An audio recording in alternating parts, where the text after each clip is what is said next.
The sky over rural Tennessee was the color of a fresh bruise when the jet fell out of it.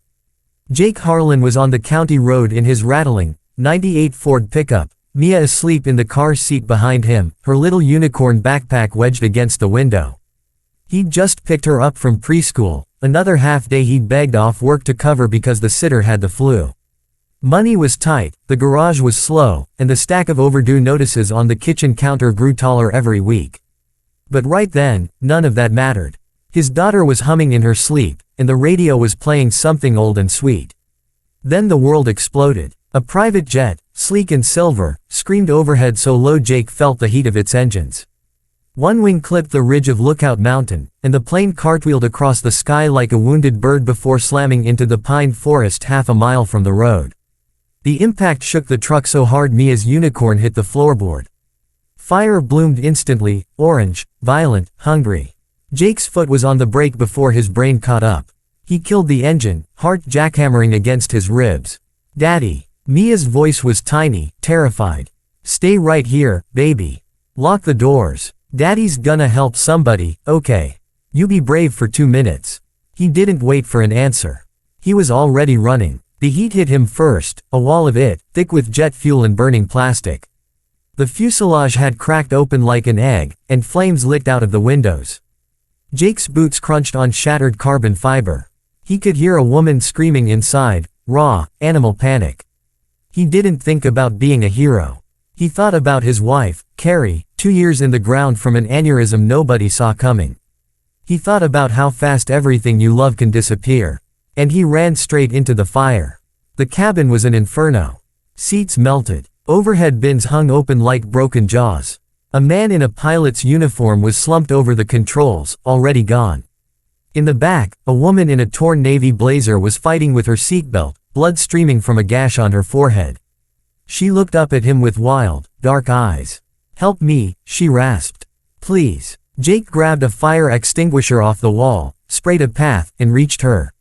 The belt was jammed. He yanked a pocketknife from his jeans, sawed through the nylon, and hauled her over his shoulder.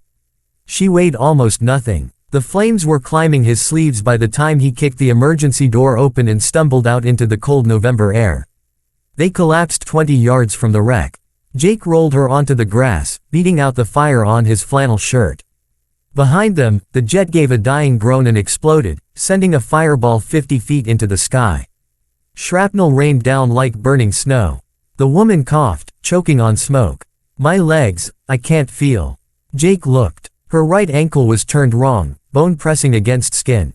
He ripped his belt off, cinched it above the brake like he'd learned in the army 10 years ago. Sirens were coming now, faint but growing. "You're okay," he told her, voice shaking. "You're gonna be okay." She grabbed his wrist with surprising strength. "My name is Elena Voss," she whispered. "Remember that." Then she passed out. Mia was crying when the paramedics finally let Jake back to the truck. He scooped her up, held her so tight she squeaked. "It's over, baby girl.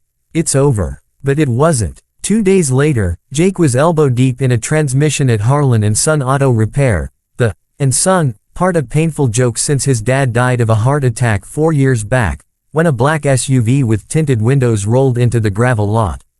A woman stepped out on crutches, designer sunglasses hiding the stitches on her forehead. She wore jeans and a Vanderbilt medical hoodie instead of the blazer, but Jake knew her instantly. Elena Voss. Reporters had already told the world who she was. 34 years old, founder and CEO of Voss Dynamics, the electric aircraft company valued at $14 billion. The woman who'd revolutionized battery density and made private jets greener than Priuses. The woman Jake had carried out of a fireball. She hobbled across the lot like she owned it, which, technically, she could have. "You're a hard man to find, Jake Harlan," she said, voice still a little hoarse from the smoke. He wiped his hands on a rag, suddenly aware he smelled like motor oil and hadn't shaved in 3 days. "Most people just call the shop. I'm not most people." She glanced around, at the sagging roof, the stack of unpaid invoices on the desk visible through the open door, the faded photo of Carrie taped above the register. "I came to say thank you. You already sent flowers. And that fruit basket the size of a Buick. That was corporate PR. This is me." She reached into her hoodie pocket and pulled out a check. Held it out. Jake stared at the number. 7 figures. Enough to pay off the shop, the house, Mia's college before she even started kindergarten. Enough to breathe for the first time in years. He didn't take it. Ma'am, Ms. Voss, I didn't pull you out of that plane for money. I know, she said softly. That's why I'm giving it to you. He shook his head. My daughter needs a dad who can look her in the eye and say he did the right thing for the right reason. Not a dad who sold the story of the worst day of some lady's life. Elena studied him for a long moment. Something shifted behind her eyes, something that looked almost like relief. Then let me offer you something else, she said. 3 weeks later, Jake stood in a boardroom in Nashville wearing the only suit he owned, the one from Carrie's funeral, feeling like an imposter. Mia sat in a corner with a tablet and a pile of coloring books, swinging her legs. Elena, ankle still in a boot, leaned on the conference table. Gentlemen, this is Jake Harlan. He saved my life. Starting Monday, he's our new Director of Safety and Community Outreach.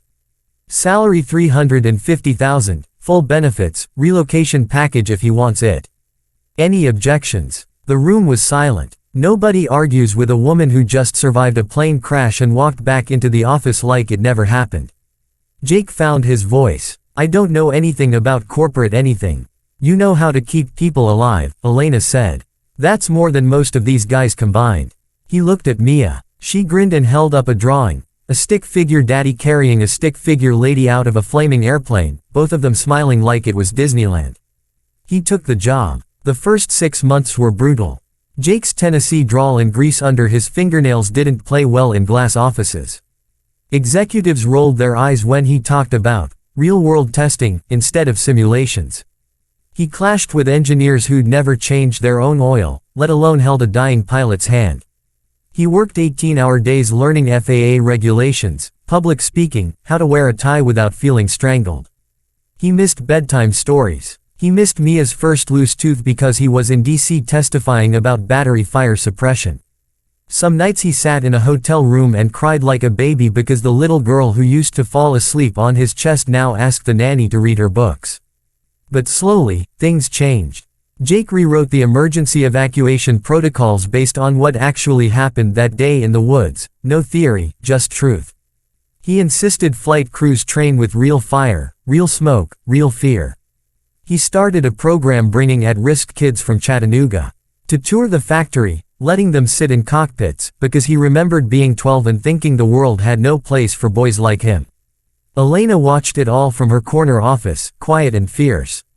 One night, a year almost to the day after the crash, she found him in the hangar staring at the prototype of the new Voss Sparrow, an electric jet that could take off from a backyard. You okay? She asked. He shrugged. Some nights I still smell the smoke. Me too. She limped over, still favoring the ankle on bad days, and stood beside him.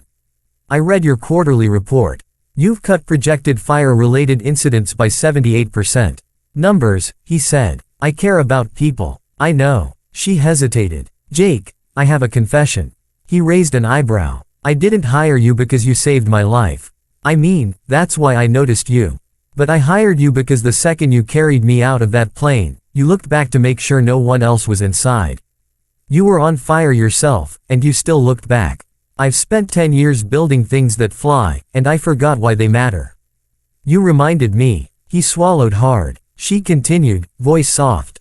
I was on that jet because I was running. From board meetings, from investors, from a life that felt like it was eating me alive. I thought if I just kept climbing, the emptiness would fill itself. Then I almost died, and the first face I saw was yours, covered in soot, crying because you were scared for your little girl waiting in the truck. And I thought, that's what matters. Silence stretched between them, warm and heavy. Jake finally spoke. Mia keeps asking when Miss Elena is coming to macaroni night again.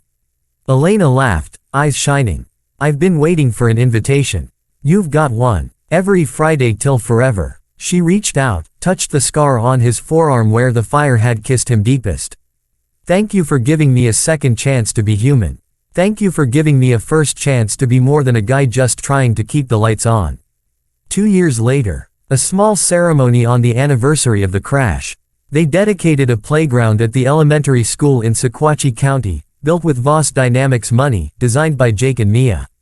There was a bronze plaque, in memory of Captain Daniel Reyes. And for every parent who runs toward the fire, so their kids never have to.